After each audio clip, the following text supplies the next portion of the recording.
नमस्कार। हमारी आज की कहानी है सास का प्यार। सोनम की शादी राजवीर से काफी धूमधाम से हुई थी। सोनम को देखकर सबने कहा था कि बहुत ही सभ्य और समझदार लगती है, पढ़ाई भी अच्छी, संस्कार भी अच्छे। लेकिन जैसे ही वो प्रभा देवी के घर के चौखट पर पांव रखती है, उसे ये बात महसूस नहीं हुई कि वो एक नई जिंदगी में नहीं, बल्कि एक पुरानी सोच के खंडर में दाखिल हो रही है। प्रभा देवी ने आरती तो ले ली, लेकिन उनके चेहरे पर मुस्कान नहीं थी। बहू का असली सुख उसके घर आने से नहीं होता, जिम्मेदारी निभाने से होता है। धीरे से उन्होंने सोनम के कान में कहा, तो सोनम ने भी सिर झुकाकर जी मम्मी जी कह दिया। बस उस दिन से उसके सर पर जिम्मेदारियों की गठरी आती गई, बिना कुछ समझाए, बिना कुछ बताए। कुछ दिन रहने के बाद राजवीर भी चला गया। अब सोनम लग गई अपने घर के कामों में। वो हर सुबह 5 बजे उठती, नाश्ता बनाना, झाड़ू पोछा, सास की चाय और फिर दोपहर का खाना। और इसके बावजूद भी बिना बात के ही प्रभा देवी उसे सुनाती हुई कहती, हमारी सविता तो ससुराल में एक बार भी किसी से ऊंची आवाज में बातें नहीं करती। ऐसे संस्कार दिया है मैंने उसे। सास की बात सुन सोनम चुप रहती। और तो और सविता भी जब मायके आती तो सोनम की हर छोटी से छोटी बातों में कमी निकालती, जैसे उसकी आदत बन गई थी। सोनम ने जैसे ही माँ बेटी को खाना दिया कि सविता तुरंत ही बोल पड़ी, मम्मी, आपको अपनी बहू के हाथों का खाना खाया कैसे जाता है? बिना नमक, बिना स्वाद। मेरे बस की बात नहीं है। मैं तो अपने लिए खुद ही कुछ बनाऊंगी। कहते हुए सविता उठ गई। खाना बुरा नहीं था, बस सविता की आदत थी कुछ ना कुछ जहर उगलने की। सविता की बात सुनकर सोनम को बुरा तो जरूर लगा, लेकिन फिर भी वो शांत रहकर अपने काम में बिजी रही और चुपचाप बर्तन धोती रही। माँ बेटी की बातें सुन सुनकर कभी कभी उसकी आंखों में आंसू आ जाते, लेकिन वो उन्हें गाल तक नहीं आने देती थी।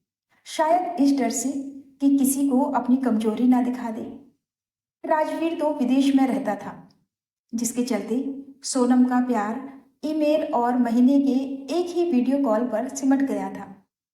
सोनम हर बार वीडियो कॉल पे बोलना चाहती थी, रोना चाहती थी, लेकिन जब वो अपने पति से कहती, राजवीर, मैं थक गई हूँ घर के रोज रोज के कलेश से, सब मिलाकर 3-4 लोगों की फैमिली है और फिर भी इतना कलेश होता है, तो राजवीर भी तुरंत ही जवाब दे देता, प्लीज सोनम, ये नाटक मत करो। मम्मी को मैं बचपन से जानता हूँ, वो बुरी नहीं है। सब बहुएं ऐसे ही शिकायत करती हैं। पूरे घर में उनको सास ननद ही खराब लगती है। राजवीर की बात सुन सोनम ने एक बार स्क्रीन पर खुद को देखा। उसका चेहरा थका हुआ था, लेकिन आंखों में अभी राजवीर से उसे उम्मीद थी समझने की। लेकिन घर से दूर, देश से रहकर राजवीर सोनम को समझ नहीं सका। एक दिन दोपहर को सविता का बेटा खेलते खेलते बालकनी में गिर गया और मामूली सी खरोच पर सविता सोनम पर भड़क गई। भाभी, अगर आपको बच्चों का ख्याल रखना नहीं आता तो मम्मी से कह देती। घर संभाल नहीं पा रही हो और बच्चे भी गिरा रही हो। सोनम कुछ कहना चाहती थी, तभी प्रभा देवी भी उसके ऊपर चीखी, हे भगवान, जाने इस लड़की को क्या आता है। अब तो लग रहा है कि इस घर की किस्मत ही खराब हो गई है। सोनम ने फिर से कुछ कहने के लिए मुंह खोला ही था कि मम्मी जी, मैंने पकड़ने की कोशिश की, लेकिन मैं दूर थी।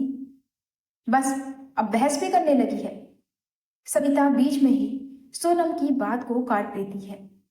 सोनम चुप हो गई, लेकिन इस बार उसके अंदर कुछ टूट गया था। उसने इस परिवार के साथ बहुत ही घुल मिलकर रहना चाहा, लेकिन हर बार उसे नकारा साबित कर दिया गया, जिसके चलते अब वो उदास रहने लगी थी। एक दिन सोनम को तेज बुखार हो गया था। वो ठंड से कपकपा रही थी, लेकिन फिर भी वह रसोई में रोटियां बेल रही थी। प्रभा देवी ने देखा भी कि सोनम की तबीयत ठीक नहीं है, पर पूछा नहीं। उन्होंने ये समझा बहू बहाना बना रही है। लेकिन शाम को जब सोनम रसोई में बेहोश होकर गिरी, तब हड़कंप मच गया। डॉक्टर ने कहा, सोनम को बहुत ही कमजोरी है और उसे आराम की सख्त जरूरत है। घर जाकर सोनम अपने कमरे में चुपचाप जाकर सो गई। रात को सविता उसे खिचड़ी दे गई। अगली सुबह प्रभा देवी सोनम के कमरे में गई तो सोनम सो रही थी। पास ही एक डायरी पड़ी थी। प्रभा देवी ने बड़े ही उत्सुकतावश वो डायरी उठा ली। जैसे ही उन्होंने पेज पलटा तो उसमें लिखा था, मैं हर सुबह सूरज की तरह निकलती हूँ, लेकिन कोई मेरी रोशनी नहीं देखता। घर में सब आते हैं, लेकिन ना मुझे प्यार करते हैं, ना कोई मेरे पास बैठता है, और ना कोई मुझसे हाल चाल पूछता है, और ना ही कोई मेरा सुख दुख पूछने वाला है। रोज सुबह एक नई उम्मीद के साथ उठती हूँ कि आज माँ जी एक शब्द तो प्यार से बोल देंगी। शादी से पहले मेरा सपना था कि मेरे अपने माँ बाप तो है नहीं, चाचा चाची हैं, जैसे तैसे पाल दिया था। सास को भी माँ की तरह प्यार दूंगी, लेकिन शायद मैं बदनसीब हूँ। मुझे माँ का प्यार जिंदगी में कभी मिल ही नहीं सकता। पति दूर है, माँ बाप है नहीं। मजबूरी में इस घर की चार दीवारी में पड़ी हूँ, इस उम्मीद से कि शायद कोई मुझे कभी तो समझेगा। डायरी पर पत्थर दिल प्रभा देवी की आंखों में अचानक से आंसू आ गए। उनकी आंखें डबडबा गई। उन्होंने पहली बार ध्यान से सोनम के मासूम से चेहरे को देखा और मन ही मन खुद से सवाल किया, क्या मैंने इस लड़की को एक दिन भी इंसान की तरह नहीं देखा? मैं इतनी पत्थर दिल कैसे हो गई? मैं ऐसी तो नहीं थी। फिर मुझे बहू के नाम से चिढ़ क्यों हो गई, जबकि वो बेचारी तो कुछ कहती भी नहीं, अनाथ है। फिर भी मैंने कभी उससे प्यार से बातें तक नहीं की है। क्यों? इस सवाल का जवाब प्रभा देवी के पास भी नहीं था। उन्हें तो बस बहू के नाम से ही चिढ़ थी। तभी सविता भी वहां पर कमरे में आ गई। उसके हाथ में उसकी साड़ी थी। साड़ी प्रभा देवी को देते हुए बोली, मम्मी, मेरी साड़ी प्रेस नहीं हुई है, उठाओ भाभी को, मेरी साड़ी प्रेस करें। प्रभा देवी ने उसकी ओर बिना देखे कहा, सोनम की तबीयत ठीक नहीं है और तुम्हारी साड़ी तुम खुद प्रेस कर लो। अरे मम्मी, तुम नहीं समझती हो, ये सब तुम्हारी बहू के नखरे हैं। नखरे ही सही सविता, वो आराम कर रही है ना, तो उसे आराम करने दो।